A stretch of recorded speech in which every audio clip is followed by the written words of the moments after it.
All right. It says it's recording, so I think that it is. Okay. All right. Hi. How is everyone? Great. How are you guys? Good. How did we feel about the article this week?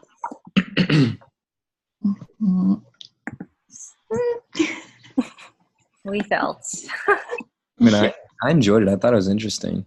I got disconnected. Can you backtrack for like 2 seconds? Yeah, we just asked how, like, what we thought of the article. Okay. I thought it was really interesting because I'm taking international business as well, so this is pretty relevant at the same time.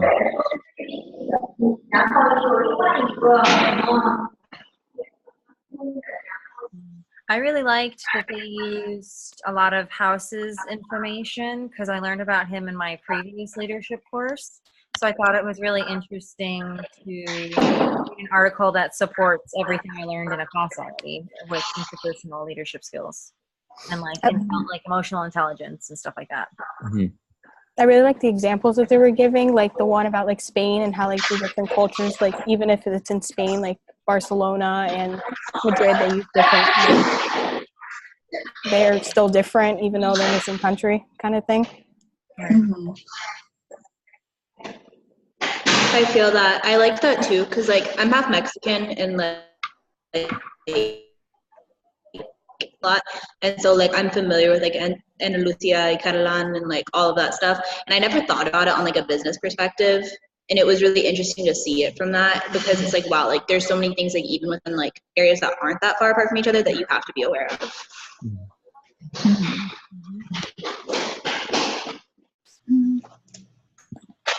Have the questions up. So we're saying what we like most about it, what we don't like about it, and how it connects to the class.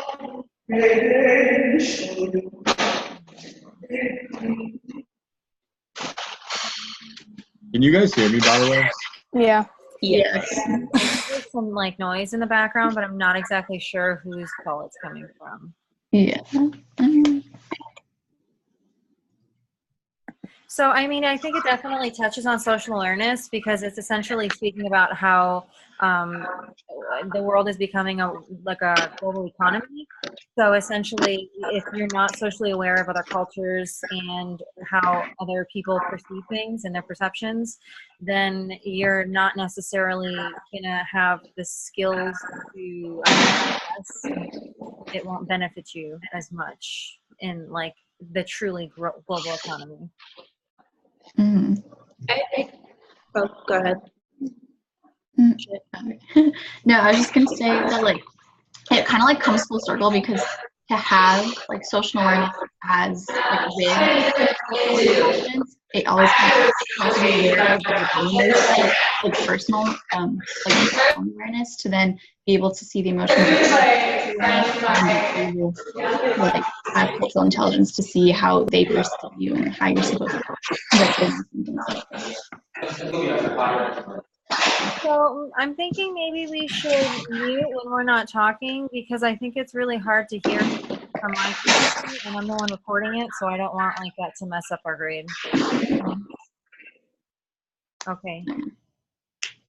All right. That's better. Yeah. Okay. Is there anything that like anybody didn't like about the article?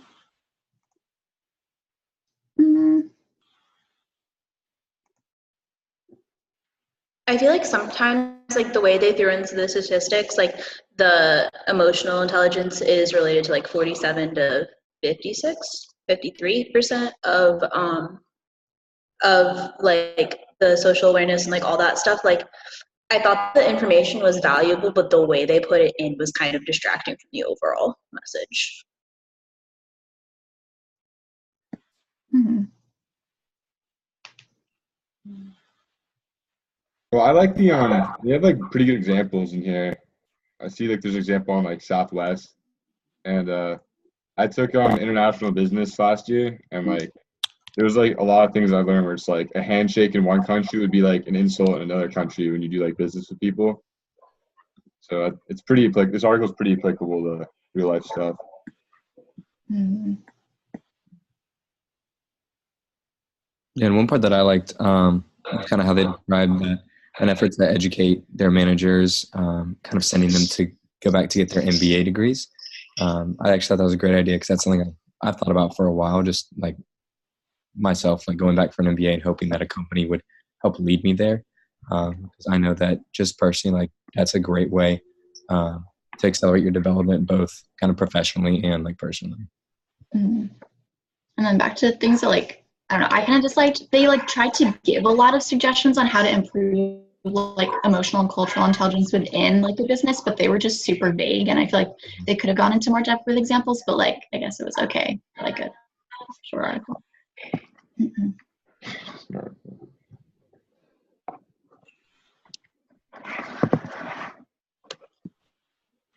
Mm, So how do you guys feel this article connects to interpersonal leadership?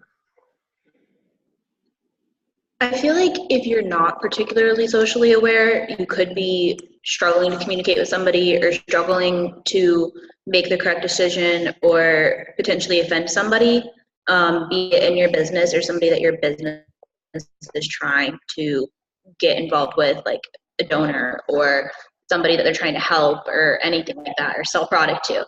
And so I feel like because of that, it really does tie into everything, because you have to be socially aware to be able to use all of the other skills. Or you don't have to be socially aware to use all those other skills, but it wildly enhances it. mhm. I kind of think like the term they use, the cultural intelligence. If you have like a high level of cultural intelligence, I feel like you're more likely to be socially aware of anything. So I liked that, and I definitely think that kind of ties in with like the interpersonal leadership skills. Mhm. I thought it was also useful, like, like in just in general day-to-day basis, like even in our university, like we're so diverse, and having just the knowledge of like different cultures and being socially aware of like what we're doing and how it's useful and like to some people, but it's not like people don't use it in different cultures. We can have better interactions in general as well too. Mhm. And I liked also how they put like a focus on experiential learning, like how you should like go over there and like see how it is for yourself to then be able to like have those interpersonal leadership skills and then be more socially aware. Do you guys think cultural intelligence is more of like a internal trait that you're kind of born with, like your personality, or is it more like being knowledgeable about like what customs are expected in certain places? Like, is it like something you learn like while in your life, or just like personality? I think it's something you kind of learn. I think. You should. I don't know if you're can like. I mean, it could be in your personality, but I honestly think it's more of like a learning process. Like you won't know unless you try, I guess, kind of thing. Mhm. I I feel think like it you also, can have like innate values on it, but like it would definitely grow as you become older. yeah, because I feel like just like with a lot of things, it's influenced by like your upbringing and kind of the influences around you, uh, whether or not you're being around like stereotypical actions, or whether you're over kind of like a more diverse kind of area. Mhm.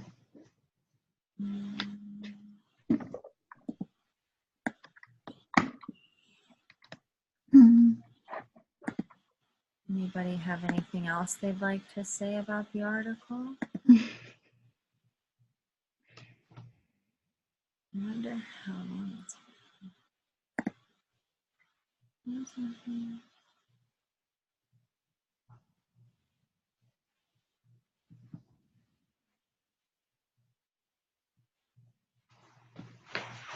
So for Once number, the article was go ahead. on my the way on my screen is, it's like, yeah, I gotta like keep clicking arrows to go to the next part of the article. I wish it was all on just like one page for me.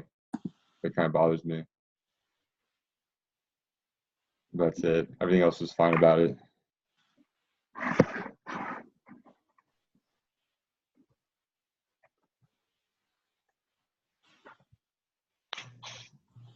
All right, so if everyone's done with that question, next question is, what is one thing that you always notice in social environments, and how does this impact you or others? An example is wheelchair ramps.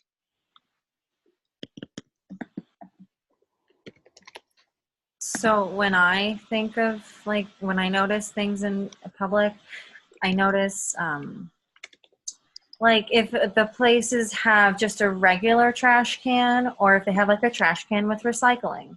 So like whether the area that I'm around is reduce, reuse, recycle.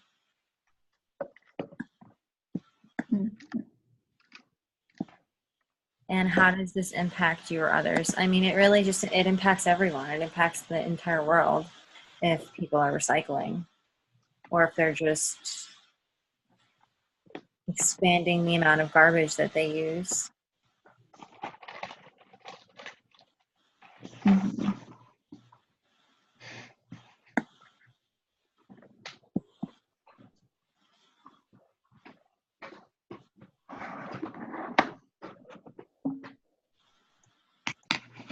Does anyone else have an example of that? Would this only be like physical examples in social situations? It says social environment, so I mean you could not only physical. Okay, because for me it's like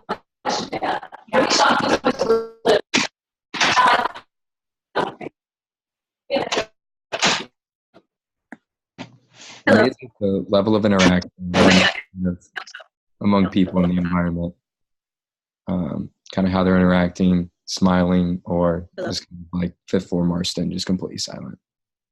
Wait, can you repeat that? I didn't hear that. Yeah. So kind of social situations like the environment, like how people are interacting, whether they're like laughing and smiling and kind of being active, or whether it's like fifth floor Marston and people are like like shushing you every second you like take a step. Yeah. And how does that impact you or others? So I feel like kind of the environment you walk into kind of sets the tone for kind of how you're going to behave, whether that's like fifth floor Marston, you're going to go and you're not going to speak and you're going to sit down and get work done, or if you're going to walk into like the hub and go in there and like talk around, like hang out with friends and stuff. Mm-hmm. Yeah, I agree with that. When I go to Marston basement, I feel like I never get work done. Yeah. Is someone in Marston basement right now, actually? Yeah, I'm actually on the basement right now. I was looking at that background. I was like, it actually looks like the basement. Yeah, I have another group project going on as this one's going on. Really? Mm.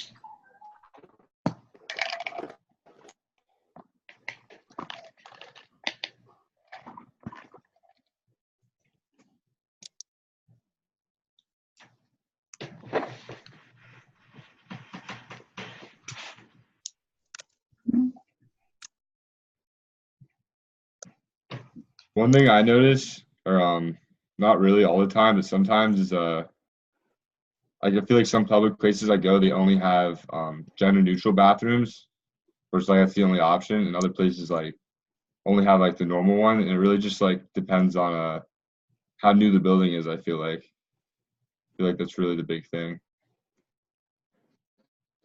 And how does that affect me? I guess it depends on what. I guess it changes which bathroom I go to. So, and that does have a big impact. I mean, some people have strong opinions about that. So,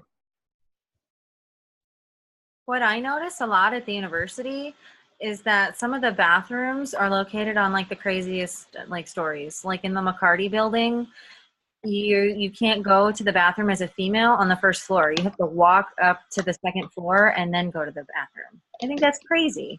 And it impacts people because essentially like if you were in a wheelchair, if you're handicapped, if you're on crutches, like it's a lot harder to get up that set of stairs to go to the bathroom than it would be to just be able to do it on the floor you're on. Mm-hmm.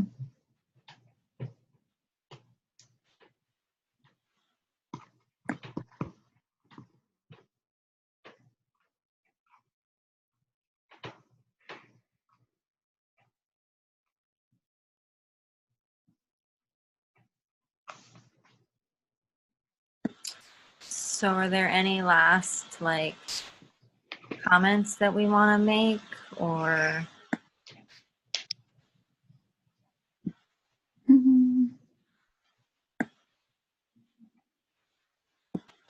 So like something that I see like consistently is like if you're on the bus or something, like everyone sits one seat, like no one sits next to each other. Everyone's kind of afraid at the beginning, like not afraid, but like they just won't sit next to the next person. Like they'll leave a seat until that can't happen anymore.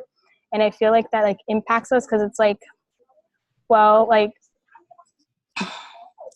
we all want to be like sociable, like we all like hang around people, but yet we're afraid almost to like sit next to the next person, or we'll always try to leave a space until we can no longer do that.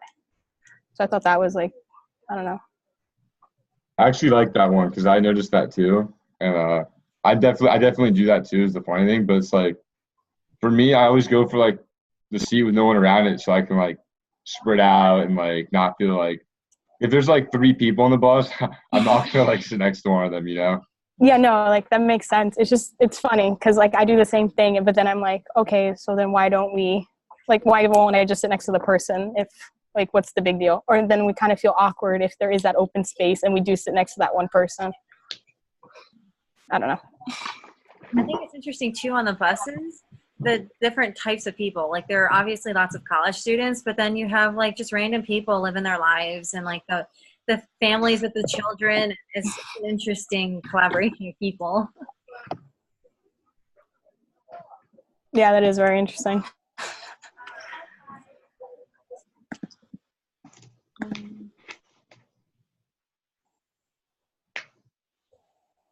So the directions say this call should last no more than 45 minutes. When do we start? 7 p.m.? About, yeah, Hmm. it's like 7:05. So we could probably talk about stuff for like 10, 15 more minutes, 10 more minutes. What's the next question? I think we covered the question, unless we want to just keep going back. About evaluate the experience and a reflection. Okay. All right, let's evaluate this experience. So what worked and what did not work? Well, I guess so far, technical difficulties. We lost one already. Yeah, I noticed that. I thought the doodle poll was a good job. It was. I thought that worked well. Definitely the Canvas messages are definitely a great method.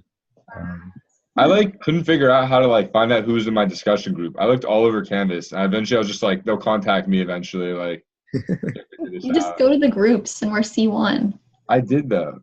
I feel like there are so many groups though that you just don't know which week you're in. I just It's wish 600 pages or people, I mean, in groups, and then I clicked the group. Whatever, it doesn't even matter. I was just rambling. I just wish we kind of had a little bit more notice, because then I know all of our schedules are hectic, and having a limited time to be, okay, we all have to be on one page at this certain time before the due date. Right. I can agree with that. Yeah, because the first couple of days in the week, no one's gonna be really looking at it, so it's everyone's trying to get it set up by Wednesday or something. Yeah, I typically don't really check my Canvas emails, so I was very surprised to see that there was an email, and I'm glad I figured it out, because I think I was one of the last people to do it, because I had no idea. And I've never worked Zoom before, so you do have to create an account, but you also have to download it to your computer for me or whoever initiates the meeting.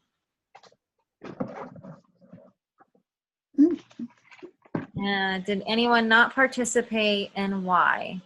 The one dude. Just Miles person, because they didn't respond. And then, do we feel all team members contributed? I feel as if we all did. Yeah. We all spoke several times.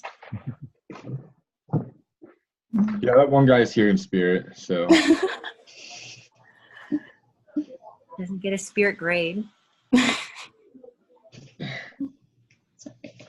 Okay. Okay, well, if everyone's cool with closing it off, I'll close it off. So are you just you're the one that recorded, right? Yeah. are you just gonna? I guess you're submitting that, and then I think we're supposed to respond to yours. Or no, we don't. They like attended or something.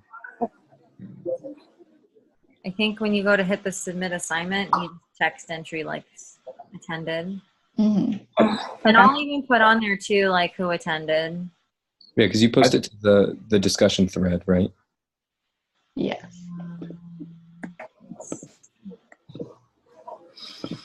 Yeah, so we just have to reply attended on the discussion post. So we don't even submit the assignment technically. Only she does. Well, we still submit a assignment. I think we submit a reflection, like what we just talked about, just kind of like our own personal. Oh, our own reflection. Mhm. Yeah. And so she'll be the only one posting on the thread of the video, but then we'll just like comment and say attended, like I guess as our posts to show that we attended. Mhm.